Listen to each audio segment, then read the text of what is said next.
Hare Hare, Hare Krishna, Hare Krishna, Krishna Krishna, Hare Hare, Hare Rama, Hare Rama, Hare Krishna, Hare Krishna, Krishna Krishna, Hare Hare, Hare Rama, Hare Rama, Rama Rama, Hare Hare, Hare Krishna, Hare Krishna, Krishna Krishna, Hare Hare, Hare Rama, Hare Rama, Rama Rama, Hare Hare, Hare Krishna, Hare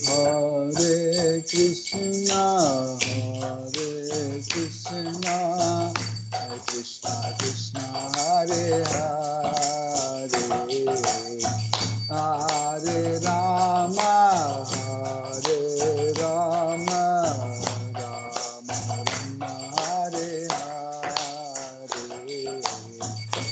Hare Krishna, Hare Krishna, Krishna Krishna, Hare Hare, Hare Rama, Hare Rama, Rama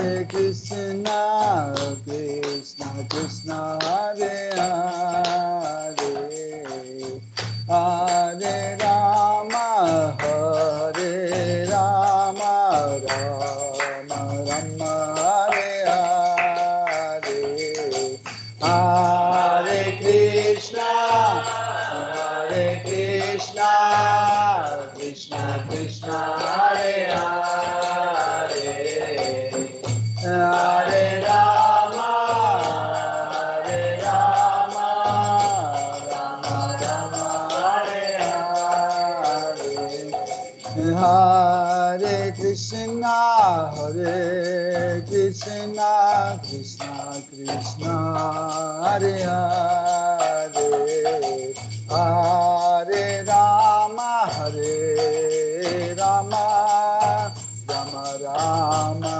Hare Hare, Hare Krishna, Hare Krishna, Krishna Krishna, Hare Hare, Hare Rama, Hare Rama, Rama Rama, Hare Hare,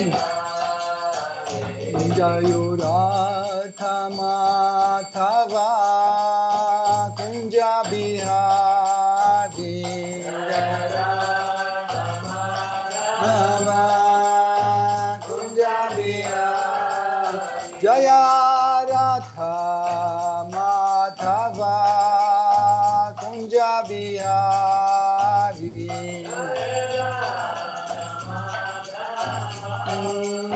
Kunja Bihari, Gopi Jana Vallabha Girivaradhari, Jaya Gopi Jana Vallabha Girivaradhari, Jaya Gopi Jana Vallabha Girivaradhari, Jaya Gopi Jana Vallabha Girivaradhari, Yashodanandana Braja Jana Ranjana, Yashodanandana Braja Jana Ranjana, Yashodanandana Braja Jana Ranjana, Yashodanandana Braja Jana Ranjana, Yamuna Tira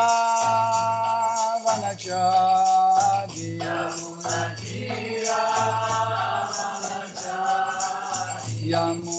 Tira Banachari Yamuna Tira Jaya Radha Madhava Kunja Bihari Jaya Radha Madhava Kunja Bihari Jaya Radha Madhava Kunja Bihari Jaya Radha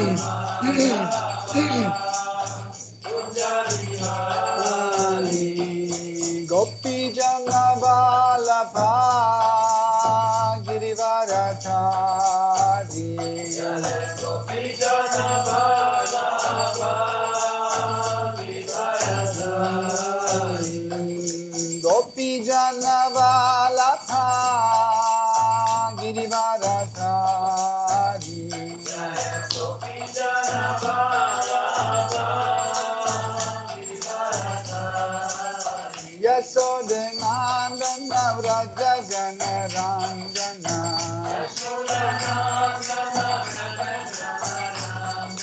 Yasodhanandana Vraja Jana Ranjana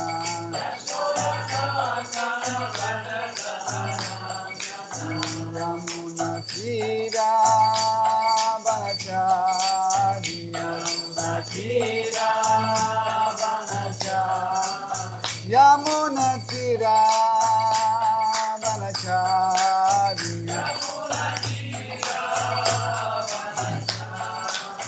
Jaya Radha Madhava Kunja Bihari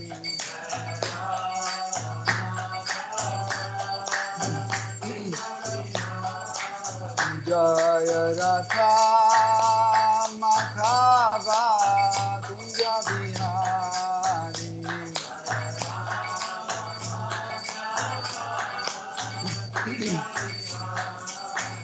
Jai Jai Shri Shri Radha Govinda Ki Jai Shri Shri Radha Parishishwara Ki Jai Shri Jagannath Swami Patita Pavana Ki Jai Shri Jagannath Shri Baladev Shri Mati Subhadra Devi Ki Jai Jai Sitaram Lakshman Hanuman Bharata Shatrugna Yodha Dhamma Ki Jai Shri Shri Nitai Sachi Suta Advaita Chandra Gadadhara Shivasadi Gaura Bhakta Vrinda Ki Jai Shri Shri Lakshmi Narasimha Prahlad Maharaj Shri Sudarshan Chakra Ki Jai Tulsi Maharani Bhakti Devi Ki Jai Shri Shri Gauranga Nitai Goshai Shri Shri Nitai Gauranga Ki Jai Saraswati Devi Ki Jai Shri Guru Parampara Ki Jai Shri Prabhupada Ki Jai Tutte le glorie ai devoti riuniti. Om Ajnanati Mirandasya Jananjana Shalakaya Chakshurun Militam Yena Tasmai Shri Gurave Namaha Shri Chaitanya Manobhishtam Stapitam Yena Bhutale Svayam Rupa Kadamayam Dadati Svapadantikam Vandeham Shri Guru Shri Yuta Padakamalam Shri Gurum Vaishnavam Shri Rupam Sagrajatam Sahagana Raghunatham Vitam Tam Sajivam Sadvaitam Savadutam Parijana Saitam Krishna Chaitanya Devam Shri Radha Krishna Padam Sahagana Lalita Shri Vishakam Vitamscha He Krishna Karuna Sindhu Dina Bandhu Jagatpate Gopesha Gopika Kanta Radha Kanta Namostute Gaurangi Radhe Vrindavaneshwari Vrishabhanu Sukte Devi Pranamami Hari Priya Vancha Kalpatarubhyascha Kripa Sindhubhya Evacha Patitanam Pavanebhyo Vaishnavebhyo Namo Namaha Nama Om Vishnu Padaya Krishna Preshtaya Bhutale Shrimate Bhaktivedanta Swami Niti Namine Namaste Saraswate Deve Gauravani Pracharine Nirvishesha Shunyavadi Paschatya Deshatarine Jai Shri Krishna Chaitanya Shri Advaita Shivasadi Gaura Bhakta Vrinda. Hare Krishna, Krishna Krishna, Hare Hare, Hare Ram, Ram Ram, Hare Hare, Hare Nama, Hare Nama Eva Kevalam, Kalo Nasteva Nasteva Nasteva Gatiranyataha. Om Namo Bhagavate Vasudevaya.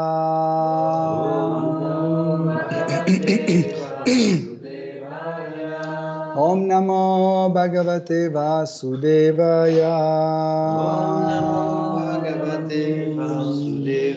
Om Namo Bhagavate Vasudevaya.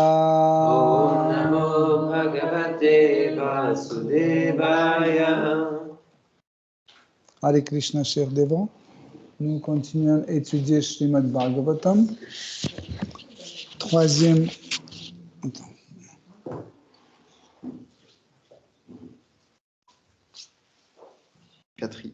Quatrième chant. Quatrième chant, 28e chapitre, à partir de verset 61. Maya yesha maya srishta yat pumam sam striyam satim manyase neophayam yadvai hamsau pashyavayor gatim. Traduction. 4, 28, 61.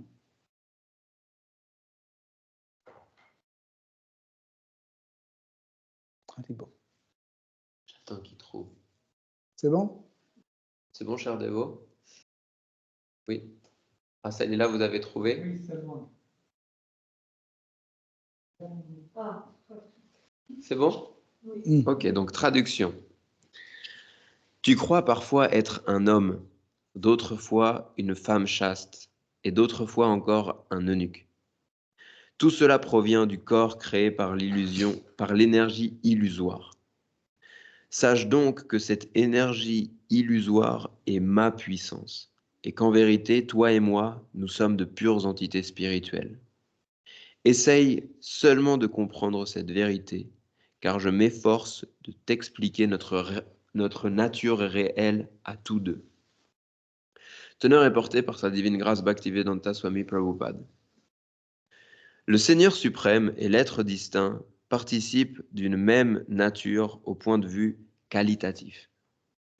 Le Seigneur est l'être spirituel suprême, l'âme suprême.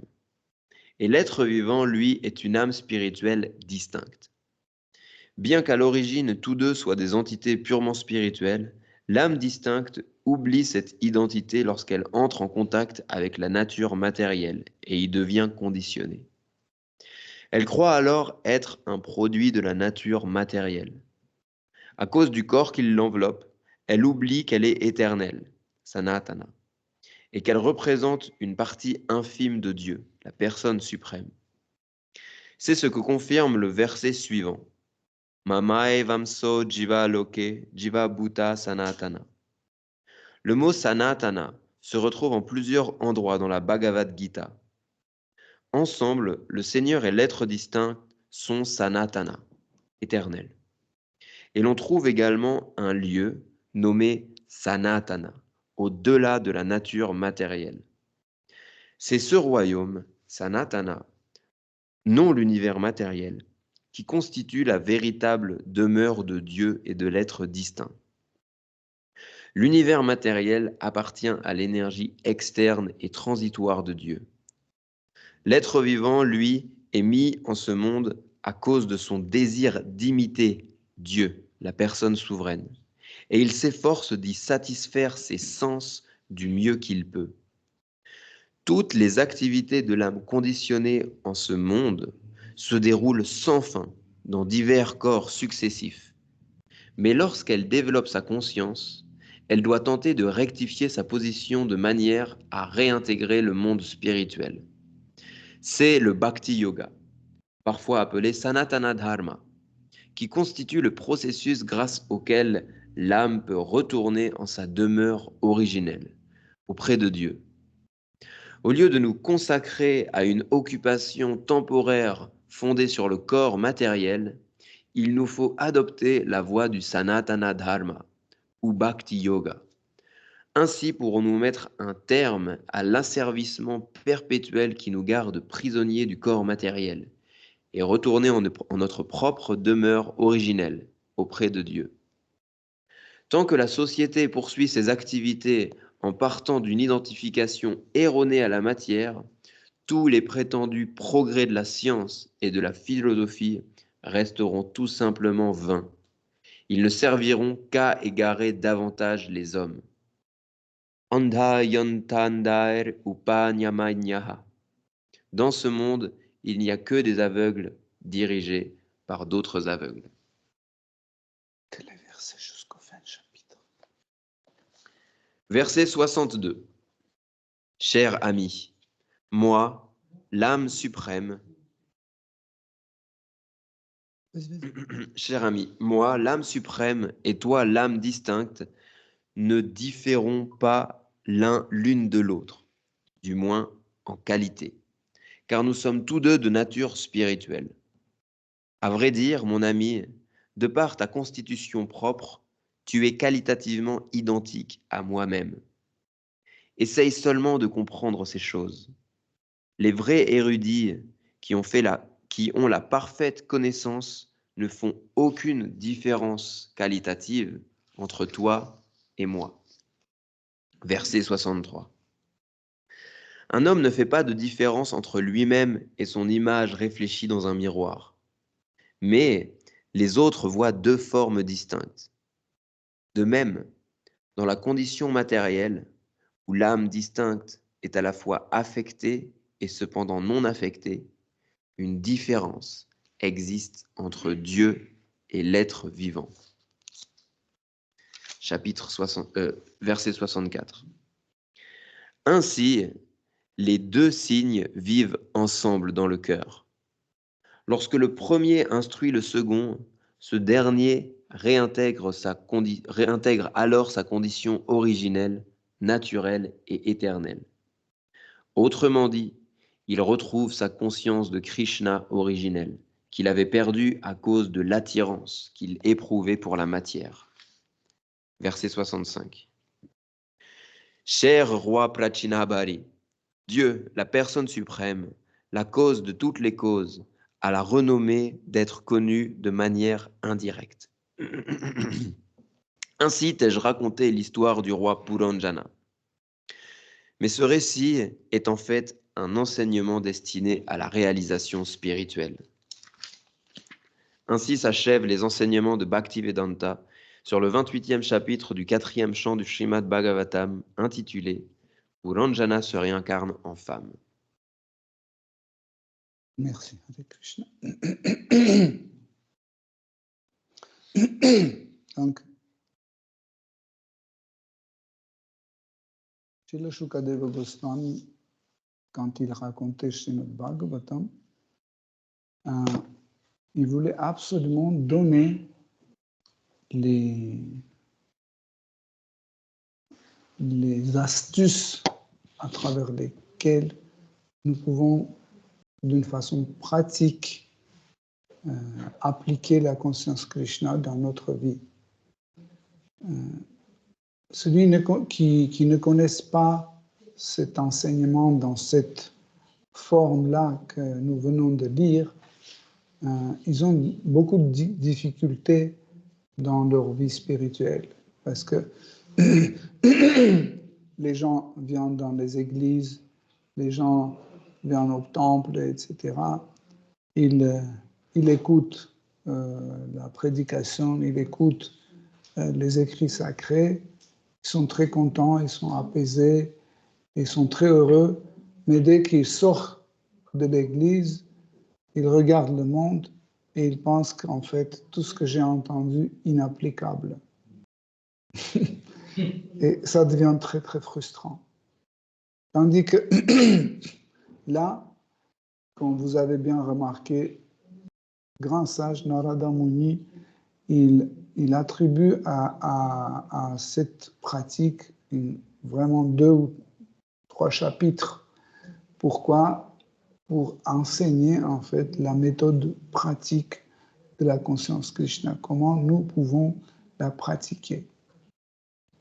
Donc, la première chose, la plus importante, c'est que nous devons essayer de contrôler nos sens, car si nos sens sont occupés par quelque chose d'autre que la conscience Krishna, nous ne pouvons pas appliquer la conscience Krishna dans notre vie, comme dans la cuisine. Vous ne pouvez pas cuisiner du riz si vous n'avez pas du riz dans la cuisine. Si vous avez du blé, vous allez cuisiner du blé, mais pas du riz. Donc, pareil, en fait, notre conscience doit être remplie par la conscience Krishna pour qu'on puisse appliquer la conscience Krishna. Pour cela, nous devons comprendre que quand je sors de l'église, Krishna vit dehors aussi. Aussi bien qu'à l'intérieur, Krishna vit à l'extérieur aussi. Aussi bien que Krishna est dans le monde spirituel, il est aussi dans le monde matériel. Aussi, il est dans mon cœur. Aussi, il est dans les livres sacrés. Aussi, il est présent dans son Saint-Nom, etc.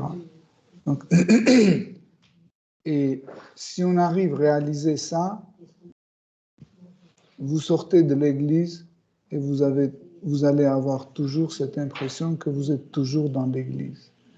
Et même la station de métro va vous sembler une sorte d'église, et tout ce qui est une disharmonie, la saleté, etc., ça va vous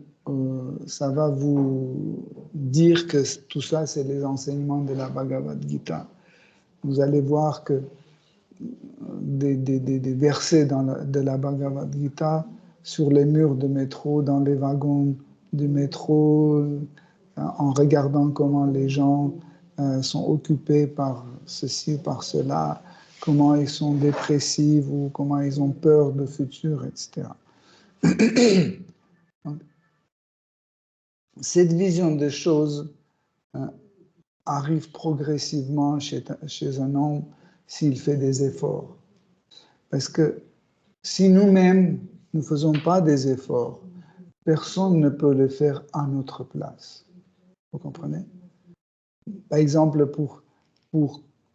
je ne sais pas, pour arrêter de boire de l'alcool, c'est moi qui dois. Si à votre place j'arrête de boire, votre alcool ne va pas disparaître. Si j'arrête de fumer, vous n'arrêtez pas. C'est vous qui devez faire des efforts. Et en fait, quand nous faisons ces efforts dans notre vie, même si ces efforts sont douloureux, inconfortables, inconvenables, etc., quand même, nous devons comprendre que ça c'est le chemin vers la vérité. Ça, c'est le chemin qui nous amène vers chez Krishna. Donc, la Bhagavad Gita, le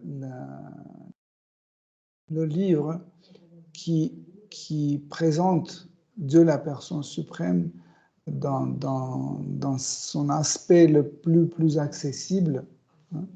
Sachez que l'aspect de Krishna décrit dans la Bhagavad Gita, c'est un aspect le plus courant de la compréhension de Dieu, de la perception de Dieu. Si vous expliquez Vaspriyati, perception. Si par exemple on commence à nous parler de Dvarakadisha Krishna ou Sri Ramachandra, c'est encore plus difficile à comprendre parce que dans ces histoires ou dans cette explication, il y a beaucoup de choses qui me sont inconnues et c'est difficile à accepter. Par exemple, dans la Bhagavad Gita, Krishna est seul. Il ne parle pas de son éternelle épouse, il ne parle pas de ses amants, de ses parents, etc., etc. Donc, c'est plus facile à accepter. Mais quand on parle de Sri Ramachandra, où il y a Sita Devi, son épouse, il y a des frères, il y a des pères, mères, hein, Hanuman, etc., c'est un peu compliqué, ça devient compliqué. Mais Krishna de la Bhagavad Gita est le plus perceptible pour un être humain qui commence sa vie spirituelle. Et pour cette raison, Krishna, en sachant que Srimad Bhagavatam existe, il a donné la Bhagavad Gita pour que nous puissions comprendre et percevoir d'une façon beaucoup plus facile Seigneur suprême. Donc, dans ces enseignements de la Bhagavad Gita, la première chose que Krishna explique à Arjuna, il dit que tu n'es pas ce corps, tu es une âme. Et cette âme est indivisible, indestructible, inséparable, etc., etc. Krishna décrit bien le statut constitutionnel de l'âme, hein, état constitutionnel. Ce que nous devons comprendre, que cet état constitutionnel ne change pas. Ça ne veut pas dire si quand on est une âme libérée, on va dans le monde spirituel, on n'est plus une parcelle de Krishna, on est quelque chose d'autre. On est toujours cette parcelle de Krishna, on a toujours nos défauts, etc. Mais en vivant dans ces conditions de monde spirituel, nous devenons parfaits. Comme par exemple, imaginez que vous ne connaissez pas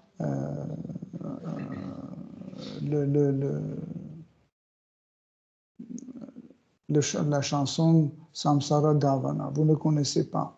Okay? Vous avez oublié, c'est très compliqué pour vous.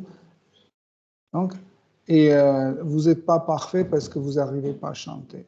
Mais imaginez que vous êtes dans un endroit où ces mantras sont écrits sur le mur. Et du coup, ça devient très facile. C'est pas parce que votre mémoire d'un seul coup a été renforcée, non. C'est que ce mantra est là. Pareil, dans le monde spirituel, la présence de Krishna assure la perfection de chaque être vivant. Quand je dis chaque être vivant, il faut comprendre que les êtres vivants qui sont dans le corps humain, qui sont parfaits, aussi parfaits que les êtres vivants qui sont dans un corps d'une fleur ou d'un verre ou d'une table ou d'une petite graine de poussière. Ils sont tous parfaits. Qu'est-ce que c'est la perfection d'un être vivant, hein? Souvent, nous pensons que la perfection d'un être vivant, c'est que il doit tout connaître, il doit tout pouvoir faire, etc. Non. La perfection d'un être vivant, c'est que quand sa conduite correspond à 100% à son être. Ça, c'est la perfection. Par exemple, prenons Mère Yashoda, elle est la maman de Krishna. Ça, c'est son contenu, hein, c'est son être, sa nature. Donc, si elle arrive à faire une activité qui correspond à 100% à sa nature, donc ça, c'est la perfection de Mère Yashoda. Elle est parfaite. Okay? C'est ça, en fait, la perfection. Imaginez que vous achetez une peinture pour peindre vos murs et vous mettez sur le mur et ça ne couvre pas. Est-ce que vous allez dire que cette peinture est parfaite? Non. Parce que l'état constitutionnel d'une peinture, c'est de couvrir. Et si ça ne couvre pas, mieux ça couvre, plus cette peinture est parfaite. Okay? Pareil, notre perfection, encore une fois, est quand notre nature et notre comportement, nos actes correspondent 100% l'un à l'autre. Ça, c'est la perfection. Mais cette perfection ne dépend pas que de nos efforts. Nos efforts doivent être complétés par Seigneur suprême Shri Krishna. C'est lui qui donne en fait cette possibilité. Parce que l'âme est infiniment petite. Hein. Elle ne peut pas, par exemple, soulever un sac de riz. Par exemple, par ma nature, je suis le cuisinier de Krishna, par ma nature. Okay? Mais comment je peux, quand je suis microscopiquement petit, comment je peux soulever un sac de riz si je suis infiniment petit? Donc, qui va? Donc, si je ne peux pas soulever, je ne suis pas un cuisinier. Okay? Donc, qu'est-ce qui se passe? C'est que Krishna soulève à ma place. Okay? Krishna soulève à ma place, et dans le monde spirituel, c'est encore plus intéressant. Il donne un enthousiasme à ce sac de riz, et ce sac de riz, il se déplace lui-même. C'est ça qui est extraordinaire. Donc, comme ça, un être vivant dans le monde spirituel devient parfait par la présence et par l'intervention, par l'aide de Shri Krishna. Sinon, nous ne pouvons jamais être parfaits. Parce que originellement, nous sommes imparfaits. Okay? Donc, et quand quelqu'un commence à agir d'une façon parfaite, ne pensez pas que c'est notre état constitutionnel. Non. Nous sommes toujours comme ça, mais on devient parfait quand on devient parfait quand Krishna intervient en fait pour nous aider à faire ce qu'on doit faire. Donc, dans ces versets que nous avons lus, le sujet évoqué par Narada Muni, c'est Bheda Abheda Tattva. Donc, Bheda veut dire différent, Abheda veut dire qui n'est pas différent. Donc, avec Krishna, nous sommes en même temps différents et en même temps, nous ne sommes pas différents. Au départ, je me souviens quand j'ai lu cette théorie, c'était hyper compliqué à comprendre. Quand on nous a expliqué qu'est-ce que c'est ça, où nous sommes différents et où nous ne sommes pas différents, c'est devenu plus facile, mais plus on avance dans la conscience de Krishna, plus ça devient compliqué. Et les choses qui étaient au départ plus claires deviennent beaucoup plus compliquées. Parce que nous voyons des choses d'abord sur cette plateforme-là, et le temps passe, on étudie plus, on réalise plus, et on remonte sur une autre plateforme, et la même chose, nous voyons d'une autre plateforme, et ça devient encore plus compliqué encore. Comme, par exemple, quand on parle chaque fois de Brahman impersonnel, à chaque reprise, il y a des nouveaux détails qui commencent à apparaître, nouvel angle de vue qui apparaissent, etc. etc. C'est très compliqué en réalité de comprendre différents tattvas d'un seul coup. Pour cette raison, nous revenons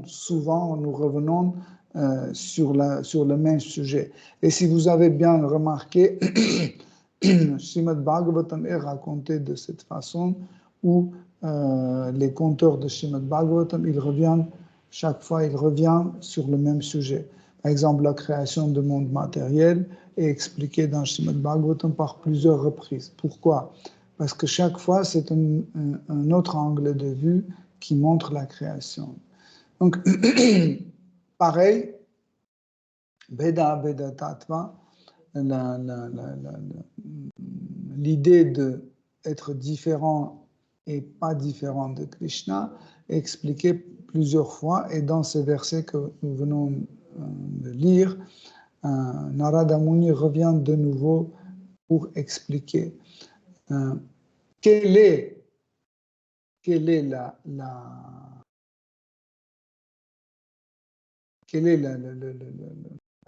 plateforme ou l'angle de vue sur lequel nous sommes un avec Seigneur suprême. Souvent, nous disons cette phrase que qualitativement, nous sommes les mêmes. Donc, quand on dit qualitativement, mais de quelle qualité? Qualitativement, ça veut dire que nous sommes de la même énergie que Seigneur suprême. Et là, j'aimerais bien, peut-être que ça sera un peu plus compliqué à comprendre, mais essayer de voir que en gros, il y a 3 types d'êtres vivants. Il y a Vishnu Tattva, c'est Krishna avec toutes ses manifestations plénières, pas plénières, plénières, avec toutes ces manifestations plénières, okay, qu'on appelle Vishnu Tattva. Qu'est-ce que ça veut dire Vishnu Tattva? Ça veut dire une manifestation de Seigneur suprême qui peut agir comme Seigneur Vishnu, il est Vishnu Tattva. Okay? Je ne peux pas agir comme Seigneur Vishnu, donc je ne suis pas Vishnu. Okay? Par exemple,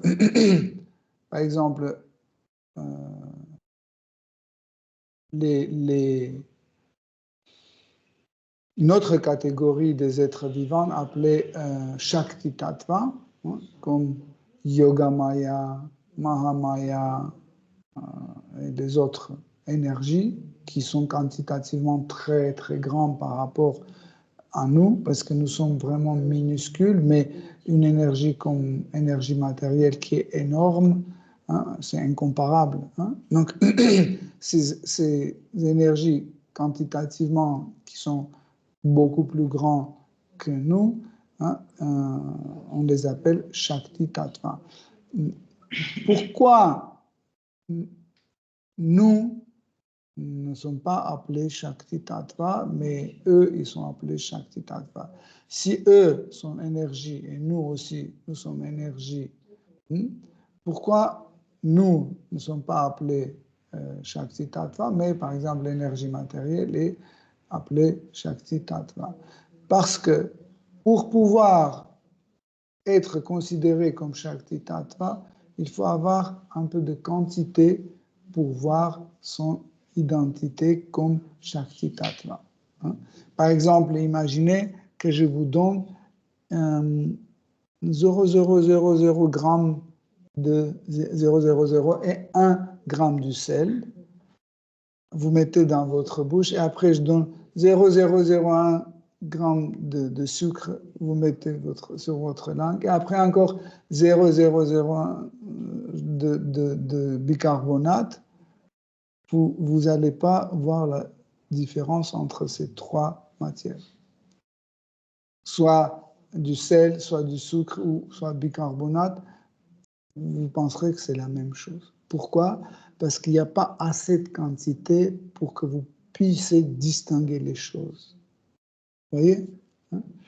Donc, pour cela, en fait, nous sommes dans ce sens. Nous sommes insignifiants. Par exemple, le sel, quand vous mettez une quantité dans la soupe devient salée. Si vous mettez à la place de sel, vous mettez du sucre, la soupe va devenir sucrée. Donc, ça veut dire qu'il y a une puissance qui peut agir sur autre chose, autre énergie. Tandis que Atma Tattva ou l'âme, comme on a expliqué, l'âme c'est le 3e type des êtres vivants, elle est tellement petite, l'âme est tellement petite que qui ne peut pas agir sur les autres, influencer les autres. C'est tout à fait le contraire. En fait, tout type d'énergie que vous connaissez, il influence l'âme. Tout type. Soit c'est l'énergie de désir, Icha Shakti, soit c'est l'énergie de plaisir, Ladini Shakti, soit l'énergie de connaissance, Samvit Shakti, soit c'est l'énergie de la création, Srishti Shakti, et tout type d'énergie que vous connaissez, en fait, il influence l'âme. Pourquoi? Parce que l'âme est quantitativement trop petite. Pour l'âme, ça aussi, c'est essayer de comprendre, ce nuance est très important, essayer de comprendre. En fait, ce défaut, entre guillemets, d'être tout petit dérange l'âme dans sa quête de la réalisation de soi. Parce qu'elle est trop petite. Si, imaginez que vous êtes très grand et vous passez quelque part et voyez tout brûle. Vous tournez la tête, ça brûle à droite. Vous tournez à gauche, ça brûle à gauche. Qu'est-ce que vous allez penser? Voilà. Vous allez pouvoir penser à vous-même que vous êtes le brûleur. Vous allez réaliser quelque chose sur vous. Mais l'âme est tellement petite qu'en fait, elle passe et elle fait rien, aucun effet autour. Et c'est très difficile pour une âme, pour une âme, c'est très difficile à comprendre en fait sa propre nature quand sa propre nature ne fait pas un effet sur les autres choses. Vous comprenez la nuance? C'est pour ça que pour une âme, c'est hyper difficile le chemin de la réalisation de soi. Okay? Aussi, on a donné 3 types d'êtres vivants. On a dit que toutes les manifestations de Vishnu Tattva, c'est ceux qui peuvent agir comme Vishnu.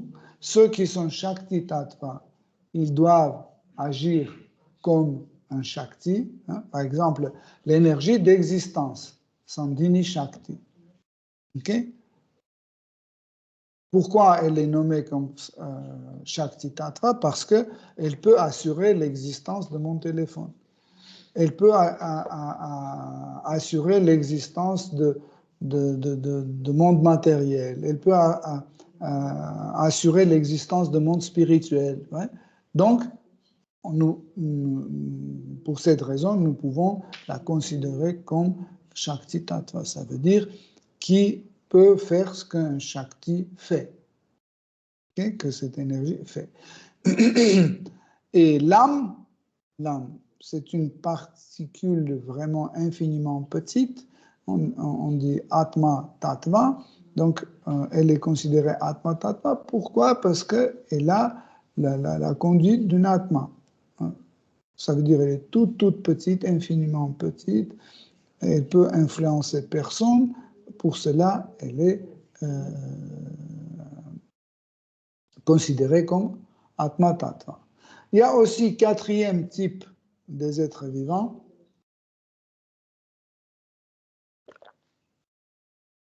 mais présenté dans l'existence seulement en un exemplaire. Représenté par un exemplaire, c'est Shiva.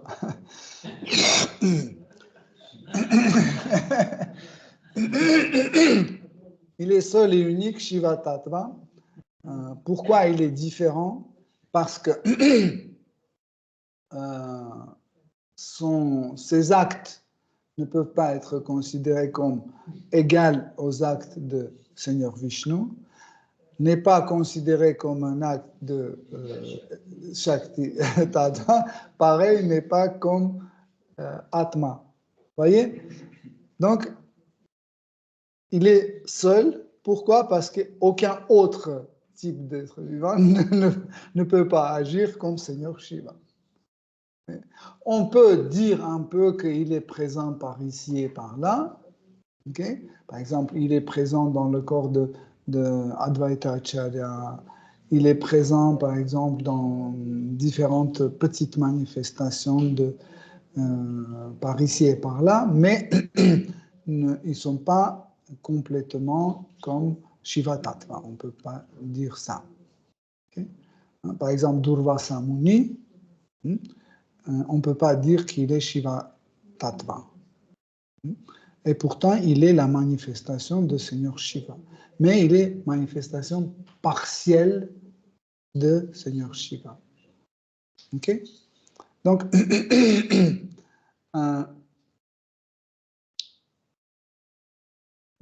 quelle est la différence, en fait? Comment on doit comprendre la différence entre nous et Seigneur suprême? Quand est-ce que nous sentons la différence? Quand nous remarquons que nous possédons des choses que quelqu'un d'autre ne possède pas. Et c'est là où on voit la différence. Par exemple, quand on regarde dans le miroir, qu'est-ce qu'on pense? C'est moi. Pourquoi? Parce qu'on ne voit pas la différence. Imaginez que vous avez les yeux bleus et vous regardez votre reflet dans le miroir et dans le miroir, c'est vert ou brun. Ou, par exemple, vous faites comme ça et lui, il fait comme ça. Vous comprenez? Vous allez avoir des doutes si celui-là qui est dans le miroir, c'est vous ou c'est pas vous. Pourquoi? Parce qu'il y a une différence. Donc, cette différence, en fait, commence à être manifestée au moment quand nous voyons quelque chose que nous n'avons plus et quelqu'un d'autre il a, ou le contraire. Okay? Pourquoi dans le Brahman impersonnel, on est convaincu que nous sommes un et on ne voit pas la différence? Pourquoi? Parce que ni Brahman impersonnel, ni une âme, ni l'un ni l'autre, ils ne manifestent pas quelque chose qui les distingue. Par exemple, si je ne montre pas mon argent, vous ne montrez pas votre argent, nous pouvons penser que nous sommes riches d'une façon égale. Mais il suffit de sortir tout notre argent, chacun sort son argent, là on peut voir et on voit que quelqu'un a plus, l'autre a moins, donc tout de suite on voit la différence. Okay? Donc, comment nous pouvons voir cette différence quand nous empruntons le chemin de la réalisation de soi. Sur ce chemin de la réalisation de soi, nous voyons qu'il y a des choses que je ne peux pas faire et il y a des choses que quelqu'un peut faire. Okay? Donc, tout de suite, je me distingue de vous tous. Je vois que je suis différent. Elemental, elle est une femme, elle a un autre type de corps, moi j'ai un autre type de corps. Il a une autre voix, moi j'ai une autre voix. Et il a, je sais pas, les cheveux rouges, moi les cheveux verts, etc. etc. Donc, je remarque la différence. Mais aussi, il y a des choses qui dépassent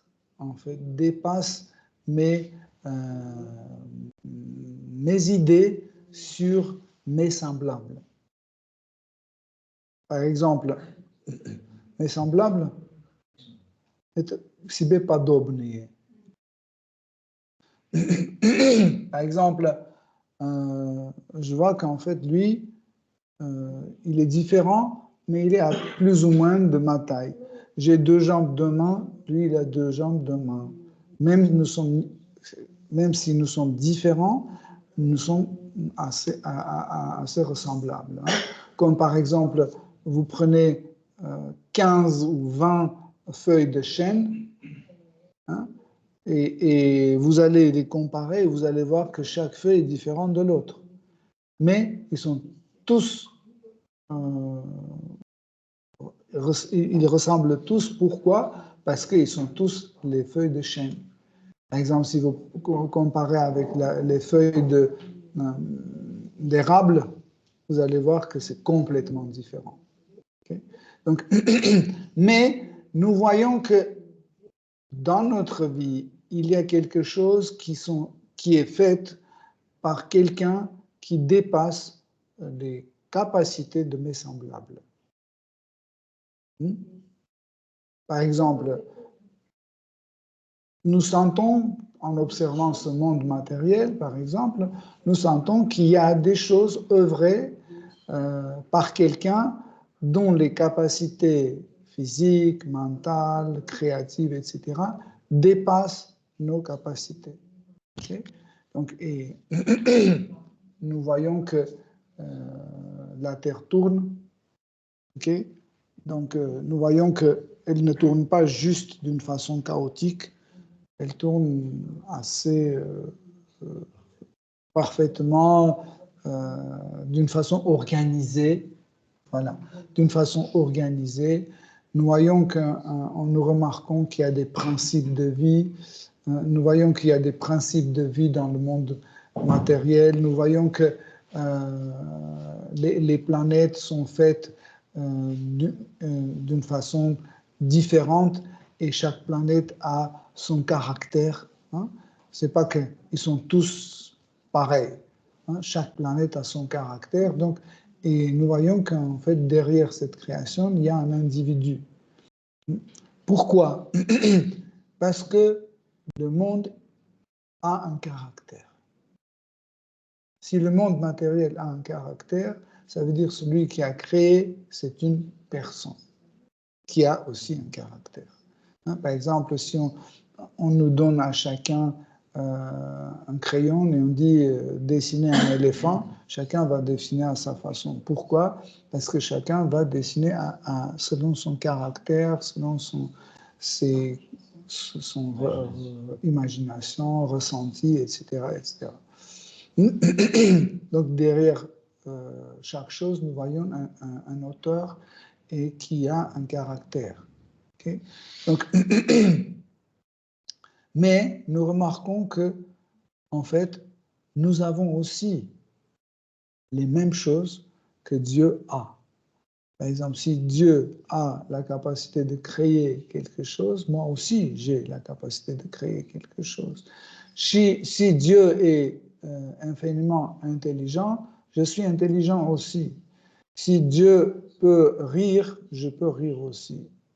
Et en continuant, je commence à deviner que si j'ai une imagination, ça veut dire Dieu doit avoir absolument l'imagination. Si je peux me marier, Dieu aussi peut se marier. Si je peux avoir des enfants, Dieu aussi peut avoir des enfants. Okay? Donc si je peux me contredire, Dieu aussi peut se contredire. Vous voyez? Donc, comme ça, nous découvrons l'absolu. Mais quand on voit que nous avons quelque chose qui nous ressemble, comment on peut dire, qui nous est semblable. Oui, en fait, qui nous qui nous fait nous ressembler à quelque chose, qui nous amène à... Nous, en fait, on voit que quelqu'un et nous ressemblons. OK? Donc, nous comprenons que nous sommes une partie de cette personne. Mais quand on voit que cette personne possède les mêmes choses, mais d'une quantité infinie ou énorme, nous comprenons que nous sommes une particule. Nous sommes juste une particule de lui qui a les mêmes qualités, okay, mais d'une façon très réduite ou minimale. Donc, mais il y a une petite nuance, c'est que en fait la quantité apporte la qualité. Et au début de la conférence, nous avons dit que le fait que nous sommes infiniment petit, ça donne une qualité que nous sommes, entre guillemets, défectueux. On a 4 défauts. Et comme nous avons compris que ces 4 défauts est lié à cette idée que nous sommes trop petits. Et Krishna, Dieu la personne suprême, car il est infiniment grand, infiniment riche, infiniment glorieux, infiniment beau, etc., etc. Grâce à ça, il a des qualités que nous ne possédons pas. Par exemple, parce qu'il est infiniment grand, il est omniprésent. Parce qu'il possède toute la connaissance, donc il sait tout, okay? Etc., etc. Donc nous comprenons qu'en fait, quand on dit nous sommes le même et en même temps nous sommes différents, en fait, quand on dit qualitativement nous sommes mêmes mais quantitativement différents, nous sommes différents et quantitativement et qualitativement, et nous ressemblons aussi et qualitativement et quantitativement. Parce que, en fait, nous sommes un aspect de Dieu. Krishna dit dans la Bhagavad Gita, parmi les choses les plus petites, je suis l'âme. Donc, ça veut dire, il peut être et le plus grand et il peut être le plus petit. Okay? Mais nous ne pouvons pas dire ça de la même façon. Parce qu'il y a des choses qui marchent dans un sens, mais qui ne marchent pas dans l'autre. Krishna peut dire que parmi les choses les plus petites, je suis une âme. Pourquoi? Parce que Krishna est la source. Okay? Et une âme est une énergie qui émane de la source. Okay? Qui émane de la source. Donc, mais l'âme ne peut pas dire dans l'autre sens. L'âme ne peut pas dire que je suis l'énergie la plus petite et je suis en même temps la plus grande. Non. Parce qu'elle ne peut pas être la source. Okay? Nous pouvons nous considérer comme une source, mais le problème, c'est que cette source n'a pas de puissance. Conceptuellement, on peut dire que nous sommes aussi, l'âme est une source aussi, mais c'est juste un concept qui doit exister dans l'absolu. N'est-ce pas? Vous comprenez la nuance? C'est juste un concept qui doit exister dans l'absolu. Parce que si vous retirez ça, vous dites, oh ben là, l'absolu a un défaut. Non.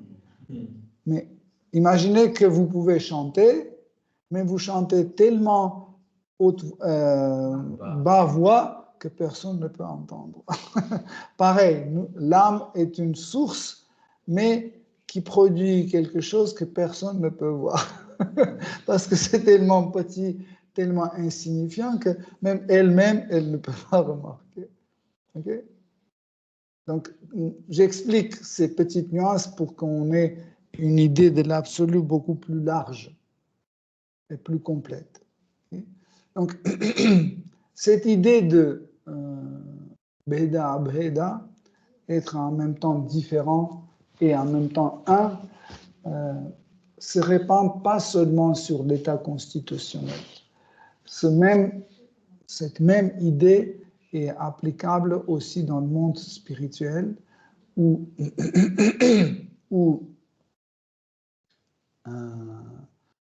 dans notre union appelée yoga avec Krishna, nous sentons un et en même temps différents sur la plateforme de rasa. La plateforme de rasa aussi nous unit, on se sent un, mais le service dévotionnel nous distingue. voyez, l'énergie de Bhakti, en fait, ne laisse pas pour qu'on voit seulement l'idée de que nous sommes un. Nous sommes un dans le rasa, mais dès que nous sommes dans l'application de service dévotionnel, nous voyons notre différence. Parce que si nous ne sommes pas différents de Krishna, on ne peut pas le servir.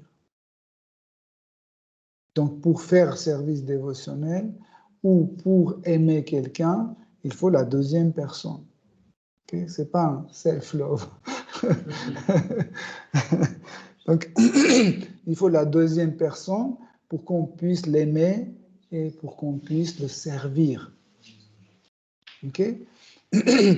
Et ça, c'est aussi important pour qu'on mémorise. C'est pour ça que l'âme, dans le monde spirituel, ressent deux choses en même temps. Rasa et service dévotionnel. Rasa le garde toujours dans l'idée de Abheda, nous sommes un, et Bhakti nous garde toujours dans l'idée de Bheda, différent. Oui? Donc, c'est très difficile à imaginer comment on peut sentir les deux choses en même temps, mais c'est la nature du monde spirituel. Vous sentez en même temps que vous êtes différent et vous sentez en même temps que vous êtes un. Ce n'est pas l'un après l'autre.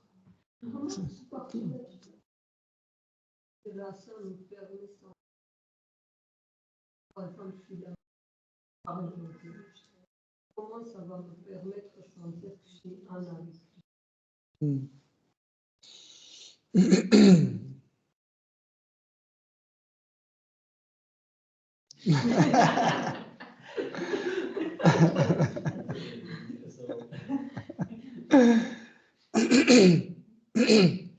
Par exemple, prenons Vatsalya Rasa pour que ça soit plus compréhensible. Dans Vatsalya Rasa,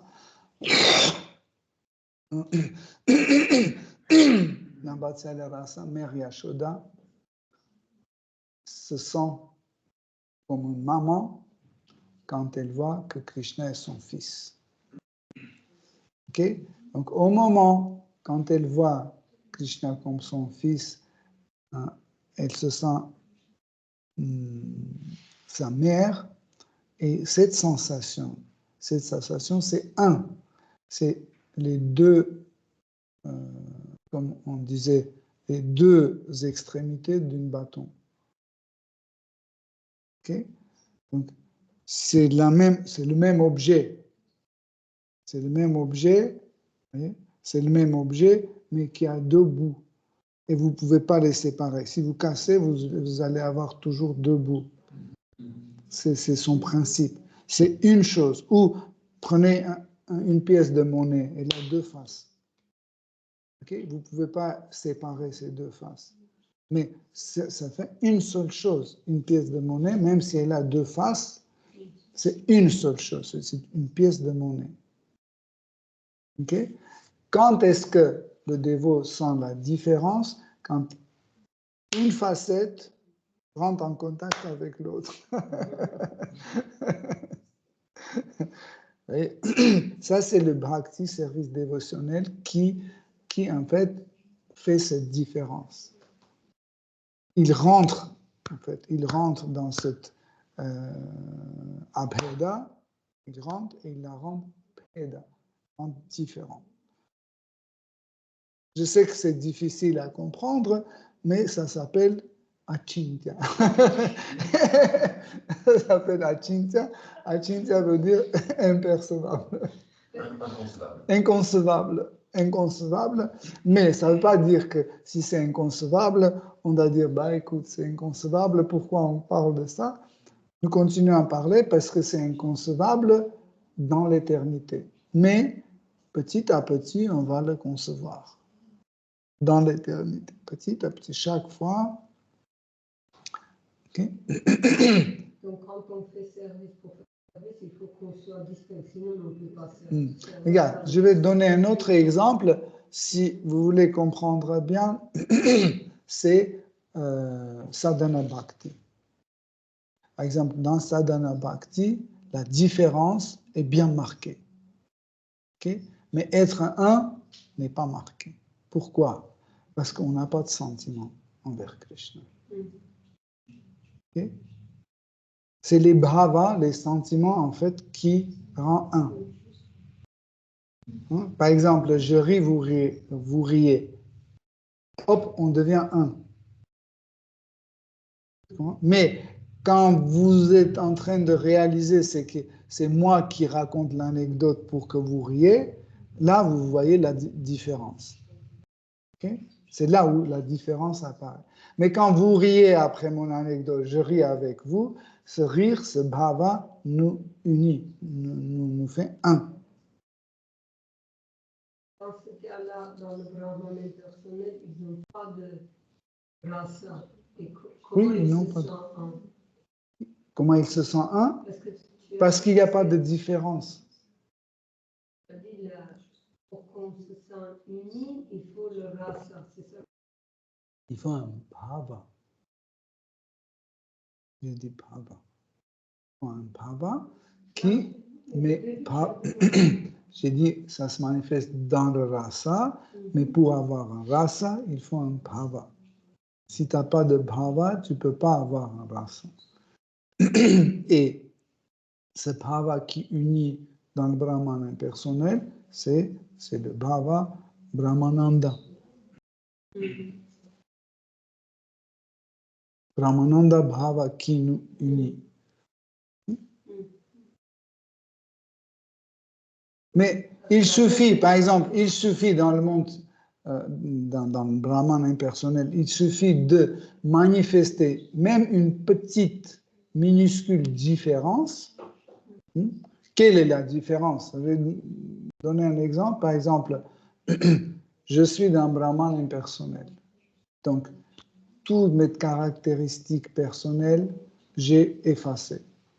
Vous savez comment, en fait, un impersonnaliste efface sa personnalité? Parce qu'il arrête de désirer quelque chose.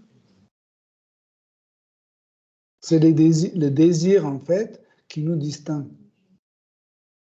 Quand on n'a aucun désir, on devient impersonnel. OK?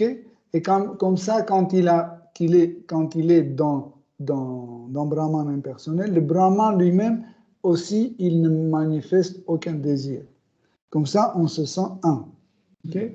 Mais au moment, quand l'âme, en étant dans Brahman impersonnel, elle arrive à un moment où elle est satisfaite, donc elle se distingue de Brahman impersonnel et elle revient dans le monde matériel. Parce que tu ne peux pas rester dans Brahman impersonnel si tu manifestes quelque chose de différent de Brahman impersonnel. Est-ce qu'on peut dire aussi comme ça que le désir, comme c'est la qualité de l'âme, n'est pas enlevé totalement, mais si on ne rentre pas en relation avec les autres, ça devient impersonnel, parce qu'à l'intérieur, je peux avoir le désir, mais si je communique, je coupe total la communication, ça devient une... Oui, mais nous ne pouvons pas, en fait c'est très difficile avoir une relation impersonnelle avec quelqu'un qui continue à manifester sa personnalité. Un. Et deuxièmement, c'est très difficile de le faire. Pourquoi? Parce que nous valorisons toujours des choses. Par exemple, je vois Yumi, je dis elle est gentille. Tout de suite. Je valorise, donc je crée la différence, donc je ne peux pas être impersonnel. Je vois Atmarama, je dis il est méchant. Tout de suite. Oui, il a des moustaches et Yumi n'a pas de moustaches. Je valorise. En fait, pour arrêter d'être personnel, il faut arrêter aussi valoriser. C'est pour ça que les impersonnalistes, ils disent il n'y a pas d'intelligent, pas intelligent, gentil ou pas gentil, tout est Brahman. Ça veut dire pour valoriser, il faut que la personne rentre en relation avec toi. Non, même sans rentrer, Même sans rentrer, je vois qu'Aditakari est plus beau que Sacha, par exemple. Je valorise. Même sans rentrer dans la vie. Même sans rentrer dans une relation. Bien sûr, quand tu rentres en relation, tu échanges, bien sûr que cette différence est plus renforcée, plus flagrante. Mais déjà, en voyant, je vois qu'elle est habillée en rose, lui, il est habillé en vert, et lui en bleu. Donc, c'est une relation. Si tu habilles rose, tu rentres en relation avec quelqu'un. Non, mais il avait froid, il a mis son truc, il s'en fiche de moi complètement, mais je le vois à travers ma fenêtre et je valorise. Il ne me connaît pas, il ne me voit pas, je l'ai juste vu, je ne sais pas qui il est, mais je valorise. Je dis, c'est un homme, ça c'est une femme. Dès que je valorise, je ne suis plus impersonnel. C'est toi qui rentres en communication, en relation. Non, ça dépend ce que tu dis, communication. Si je le vois si je suis chez moi caché derrière le rideau, il ne me voit pas, est-ce que je rentre en communication avec lui ou pas? Si c'est pour toi, c'est une tout dépend des mots que tu utilises. Peu importe, mais en tout cas, on est en contact. C'est tout. Relation, c'est une autre chose. Contact, c'est autre chose. Hare Krishna, si vous avez d'autres questions.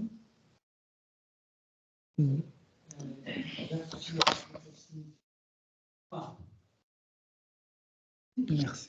Pas besoin de donner de personne. Ah oui. Говори по-французски, брат.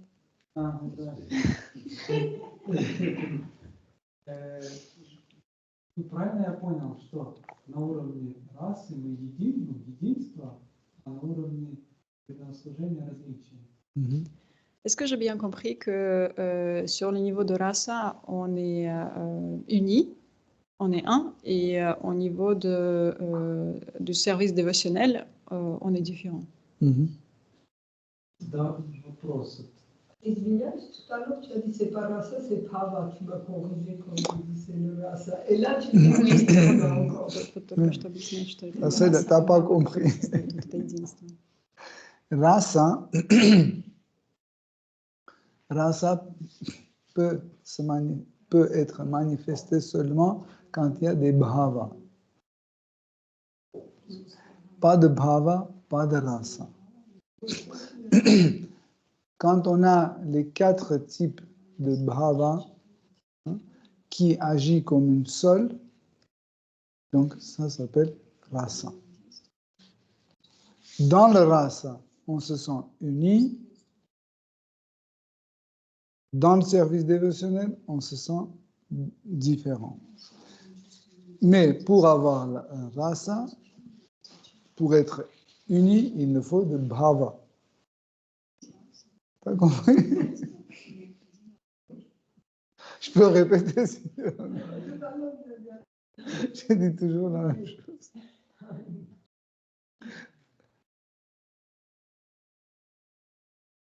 Давайте я скажу, как я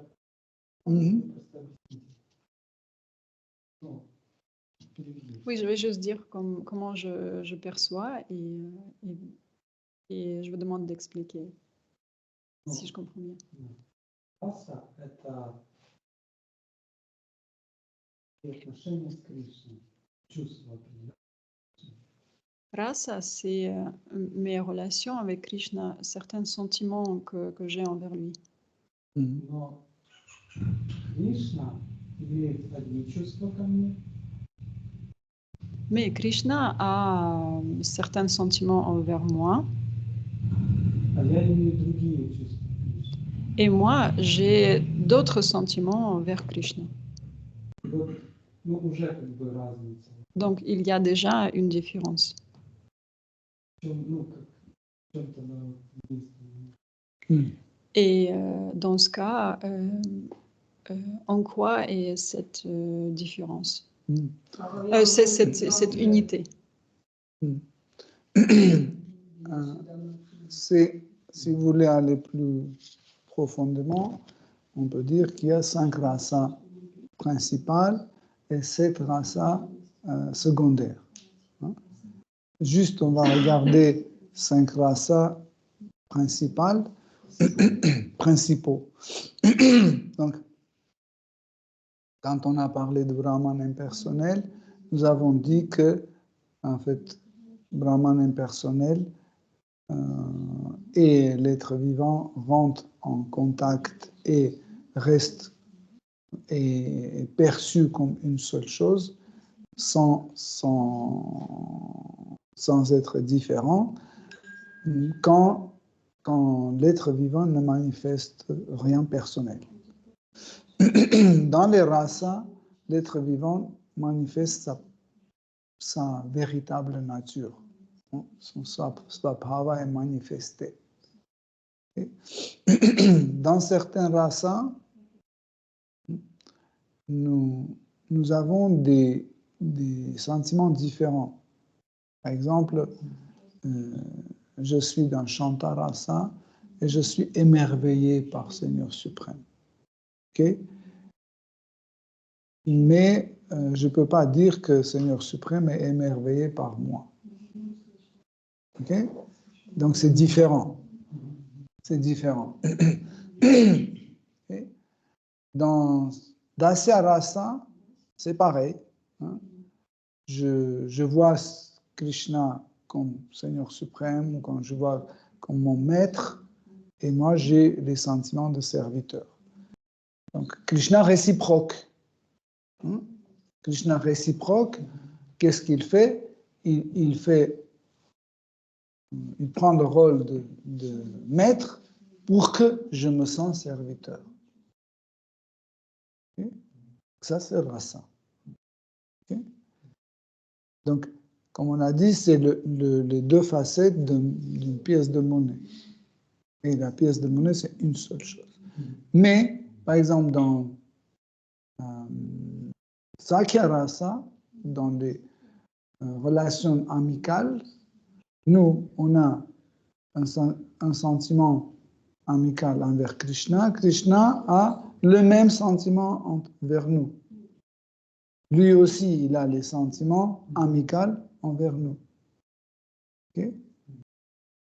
Donc, rasa peut nous donner cette sensation d'être un, peu importe si nous avons les mêmes sentiments l'un envers l'autre ou différents. Par exemple, Vatsala Rasa, nous avons un sentiment vers Krishna, comme si Krishna est notre fils.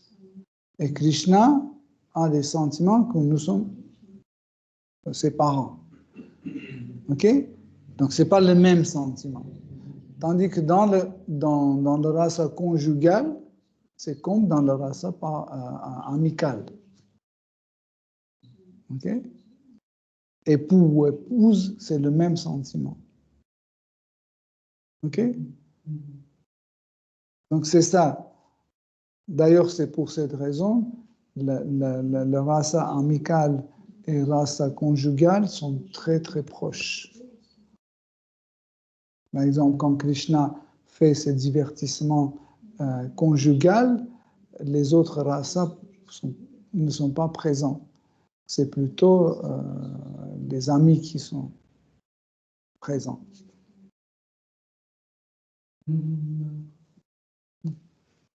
On pouvait aller plus loin, plus en détail, mais je pense que ce sera trop compliqué d'un seul coup. Donc, parce que souvent, quand on dit qu'on est un, on pense qu'on est la même chose. Donc, on n'aura pas ce sentiment qu'on est la même chose, mais on est dans la même... C'est ça. Un, il faut comprendre comme ça. Regardez, ma main a 5 doigts. Okay? Et chaque doigt est un avec la main. Parce qu'une main veut dire 5 doigts. Okay? Mais, en fait, un doigt peut aussi se sentir différent parce que quand il bouge, les autres ne bougent pas. C'est pour ça qu'il est distinct des autres, en fait, qui font la main. Okay?